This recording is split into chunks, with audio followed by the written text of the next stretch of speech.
right, welcome everybody. Kevin here with Twin Cities Golf. We are in Edina today because over the winter, a lot of golfers say, what can I do to get in shape? And if I have some nagging injuries, what can I do to feel better before the golf season hits? So we're here in Edina. We are at the Minnesota Muscle Activation location with Delaney. So we're gonna go back. We're gonna have her explain what this muscle activation technique is. And then we got a real live Mike, former intern, now key part of the team. So welcome, Delaney. Thanks for taking the time here. Tell us what this is all about. Yeah, thanks for coming by. So muscle activation techniques, basically what I'm doing is muscle testing your neuromuscular system to find and correct muscles that have become inhibited. So when that happens, nothing's wrong with them, but the brain and the muscle can't communicate like they need to get the muscle to fire. So nothing wrong with them, they just can't talk. So when that happens, we're going to do our daily things. You're going to golf the same. You just don't have everything you should to do so. So maybe something in your shoulder that should be working, we can't get it here, so I'm going to cheat and grab my neck to do so. So let's say in this range you have some muscles that can't fire like they're supposed to. So if I can only get to here, but I need to get that motion, I'm going to get this from my shoulder, and then maybe my neck's going to contribute to try to cheat the system and make up for the lack of that. And now your neck's putting in overtime, and now the neck is bothersome, let's say for you, because you have some neck pain. In a sport like golf that has a lot of different motions and all your different joints, it's really important that you can get that, or else it compensates elsewhere. I see a ton of like back stuff because you are limited in a motion in your hip, so we're going to cheat and use our back more, and it's all about where is their stress being put where it's not supposed to be. So you can lie on your back. Okay. And what about the history? Like, how long has this been around? Who developed it? Do professional athletes like Bryson DeChambeau, is this what they're using to have like 250-mile-an-hour swing speeds? What's a little bit of the history behind muscle activation technique? He's kind of paving the way for golf, especially because he's working with Greg Roskop, who's the founder. It's been around for about 22-ish years, I would say. And basically he's having such amazing gains because he's having his full range of motion and then strengthening there. So if you can get so much more trunk rotation, you can create so much more power in that. So that's, and in a stable way. That's the key, is that he can get more motion, but it's stable. So he's protected. He hasn't had any injuries. And he's been making these huge gains, and he contributes it to that because you're stable through all your ranges of motion. So yes, Bryson DeChambeau is very big. Across many different sports, I'll see a lot of baseball pitchers. That's a ton of use on your shoulder. Gymnasts, really, honestly, across the board of a lot of different sports, but golf specifically, because it's such a repetitive motion, over and over can cause a lot of issues if you're not getting that motion in your joints. So it's been around for 20 years. It's a formal technique, and then you went and got certification? Correct. Okay. Yes. Went out to Denver, where the headquarters are, with Greg, and got certified out there. Now I'm working through my master specialist, which I'll be one of two in Minnesota that has that once I finish here. So I've got 2 more modules left, and then I'll be master specialist. All right. Well, I'll step back. I'll just let you do your thing. Let's figure out what's going on here. Now, he was driving the ball 330 yards in the simulator. Okay. So I think you can get this guy to 350? Yeah, we'll see what we can get. All right. So what we'll start out with is a full body range of motion exam. Basically what we're looking for there is where do we have some musculature that's not firing like it's supposed to. Like I mentioned with the arm, if you're unstable in a range, let's say this hip, you can bring out that far, and this hip, you can only bring out that far. That tells me one or more of the muscles that can do that hip abduction can't fire like they're supposed to. And because that range is unstable, your body's going to tighten up that range of motion to keep it protected.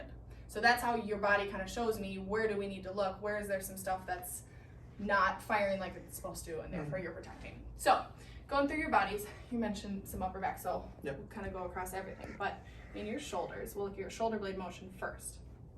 So I want you to shrug up towards your ear there.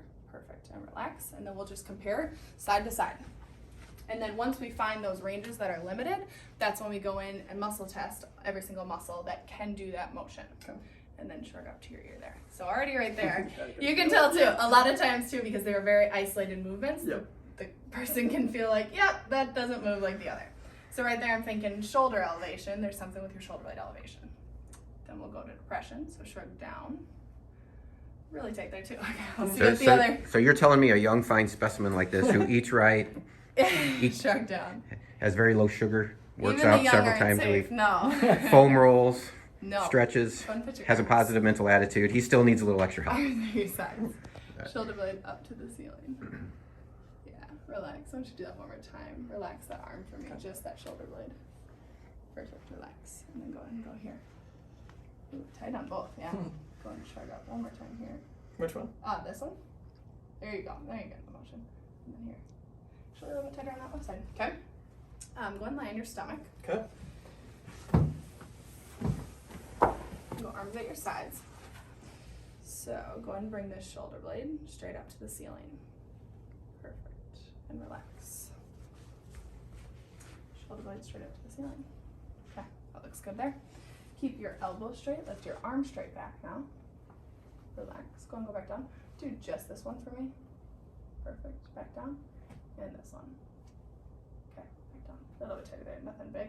You can flip back over. Okay. Let's look at some trauma. So your body is so interconnected. So a lot of times someone will come in and be like, yeah, my hip's really bothering me. Mm-hmm. And the problem can be your right ankle isn't moving like it's supposed to. But Sure. because it's so interconnected, a little change or limitation down here can cause things all across the body. I'll have you scooch down just a little bit. So let's look at your trunk motion. Okay. Just go and put your arms at your sides. And then you're going to side bend, reach down as far as you can to the right. Through your trunk. Here, I'll show you there. You want to look at me quick? Yep. You're going to do I that. got it. To the right? Yep. Okay. Perfect. Back up. And to the left. Okay. Do that right side one more time, a little bit slower. Okay. Back up. And the left. Does that feel harder to the left? You're moving it differently. You can't quite get that arch. Yeah, exactly. Okay. Go ahead and sit up, and you can come ankles off the edge here, just a little bit. Crisscross your arms here. Sit tall. I want you to rotate all the way to the right. And back. And to the left. And back. Okay. Slow that down a little bit. Okay. Go ahead and rotate to the right. And come back. And to the left. Okay. And come back. And then I want you to side bend to the right. Good. Back. And to the left. Okay. Back. Put your arms behind your back. Okay. I'm going to rotate a little bit away from me. And just a little bit. Come on back a little bit. There you go. And then go straight between your legs as far as you comfortably can. Good. And then rotate a little bit towards me, straight between your legs. Okay, looks pretty good there. Okay, so I could go across the whole body, but for the sake of it, get some treatment in. You can lie on your back and I'll just show you what that looks like. So of all those that we just did, biggest kind of elephant of limitation, I would say, is that shoulder elevation. Yep. Depression was a little bit limited too, but elevation for sure. And Okay. that's so closely interrelated with your neck. So Okay. like I said, you might be grabbing, your neck might be trying to contribute to your shoulder elevation because you can't get it here. Okay. So then we're going to go through and muscle test every single muscle that can do that elevation. So I'm going to get you in a position, tell you to relax, and then when I say hold, I want you to try to hold that. I'm going to try to pull you out of it. Okay. So I'm basically testing brain and muscle. Can you fire this specific muscle when I ask you to? So first one, I want you to lift up. Then you're going to drop out as far as you can there.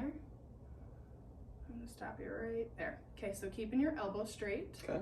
Don't let me lift you up. You're going to hold down and hold. Okay. You're laughing. Yeah, it's weak. It's weak. Yeah. So, and this isn't a strength test, right? I'm Yep. testing the contractibility. So go and lie on your left side, and how we treat that is by palpating the two attachment sites of that muscle. Have you turn just a little bit there? Perfect. So the muscle I just tested is your middle trap.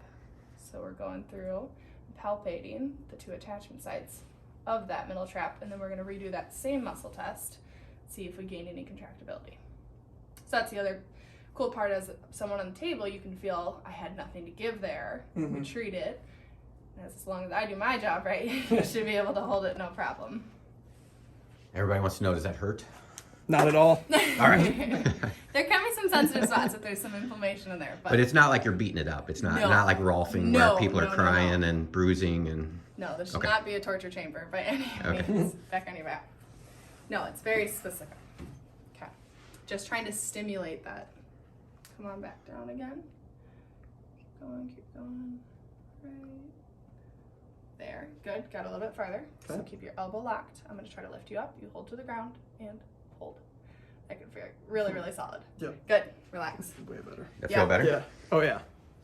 So then we move to the next one. Rotate out and drop down kind of in this Y here. Come on back up. You're already going out of that rotation. Okay, rotate out.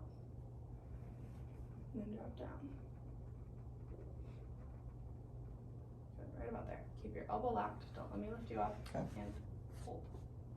And we're back. Okay. On the other side.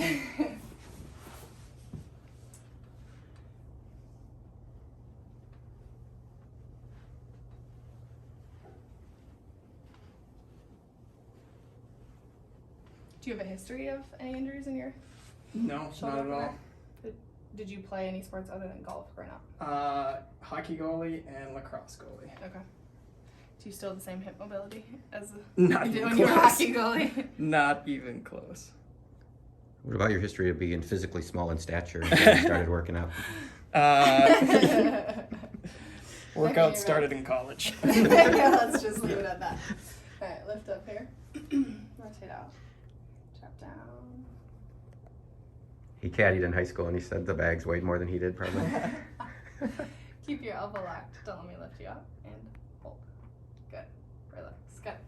So I'm looking for that instantaneous fire or contraction of that. And the reason that the positioning is so important is because I'm bringing you into your end range there. Okay. Because it's all about when are we unstable? We're unstable when we're in extreme ranges of motion.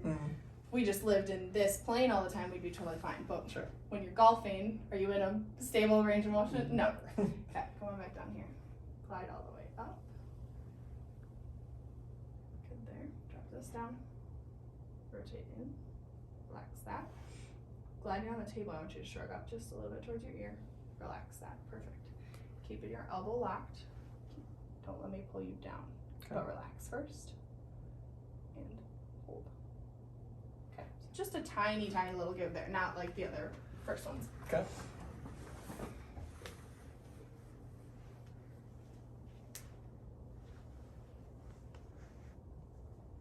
Does it bother you while you're golfing? Usually at the end of the round, Yeah. and then that night, and then the next day, it's really locked up. Yeah. Yeah. I've had quite a few golfers come across my plate that, I mean, from someone that maybe if he has to golf more than 2 rounds, he like can't walk the next day, and now he's golfing like goes on golf trips, and he'll do like 3 days consecutive and be ready to go again. Awesome. So just raising what your muscular system can do from a performance standpoint. Glide all the way up. Okay, drop down. Rotate in. Relax that. Shrug up towards your ear. Relax. Don't let me pull you down here. And hold. Good. Really solid. Good. Okay. Oh, sorry. So if Do we people, want to, we can stop. I mean, I Yeah. can keep going as long as you want. no, I think that's good for Okay. for there. If people ask you what's the difference between this and like traditional massage, what would you say? So the big difference for MAT in general is that we look at it as tightness is secondary to weakness. So when I see a tight area of your body, rather than saying you need to stretch and you need to foam roll, get that sucker to loosen up, we're addressing why is it tightened up in the first place. Your joint is tightening up because it's protecting something. It needs more muscle engagement. It needs more, rather than loosen, we need activation. Excuse me. So that's a big difference that a lot of people haven't experienced before. So if people have kind of recurrent injuries, or if they've tried stretching routines and just haven't seen much gains, this is one key that could be missing. Yeah, Is the yeah. activation. Okay. Yeah, that's a great one, is if I stretch every single day and I'm still so tight, or I mean, with shoulder stuff, a lot of times you can feel like, that doesn't feel so good when I get into that extreme range of motion. Anything, a big thing to look for is tightness, I would say, is a key indicator. And then things like I golf all day long and then it hurts so bad after, just your muscular system can't handle what you're trying to throw at it. All right, we're moving from muscle activation technique to red light therapy. So go ahead and tell us what we're going to do here. I'm going to have get worked on my forearms, So what are we looking at here? Yeah, so this is called red light therapy. It's been around for many, many years, so there's a ton of research on it. But basically, what it looks like is you'll have the red light on, and it's the best part is you just have to lay under it, and your cells do the work. So the wavelength that it emits stimulates your mitochondria within your cells, which is what creates energy in our cells. So we're increasing energy, which does things in turn like decrease inflammation, increase your muscle recovery, things like. That's why it's gotten really big in athletes, because you go crush your body in a workout and it accelerates how quickly you can recover from that. All right, show us how it works. So you can just lie on your back. For you, being that you have some inflammation in your elbows, for sure would want that area, and I can roll that back. For sure would want that area exposed. And then you're perfect there. You might not even need those because you're not directly under it, but. Completes the look. Yeah, completes the look. Yeah. We want to entertain fun. Safety. No harmful rays that are being emitted or anything. And you can just relax them by your side. This is a very powerful one, so that distance is great. And then we turn it on, let it run for 10 minutes. And I'll have a lot of people, being that I have a whole body machine or device, I'll have 10 minutes per side and then just have them flip after that. So for the arms, it'd be 10 minutes front, 10 minutes back? Correct, Okay. yeah. We could probably increase a little bit on you, just being that we're targeting some inflammation, but that's what's great. The secondary benefits of like helps with anti-aging, helps with hair growth, helps with stuff like that. People like to throw that under there too. So I just feel warm, and is that typical? Yep. It'll almost feel like a sun-kissed warmth. It's very relaxing.